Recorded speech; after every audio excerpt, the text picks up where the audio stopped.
Morning, friends. In preparing for the harvest, we read John 4, verse 35. Do you not say, there are still 4 months and then comes the harvest? Behold, I say to you, lift up your eyes and look at the fields, for they are already white for harvest. Please pray with me. Father, thank you for the promise of the Holy Spirit. Revive us with power from on high to be your witnesses in our city, our nation, and to the ends of the earth. Lord, fill us afresh with your Spirit today. Give us boldness to testify of Jesus, courage to live differently, and love that compels others to seek you. May revival come as your Spirit works through ordinary people, empowered for extraordinary mission.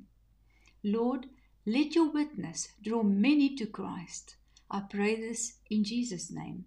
Amen.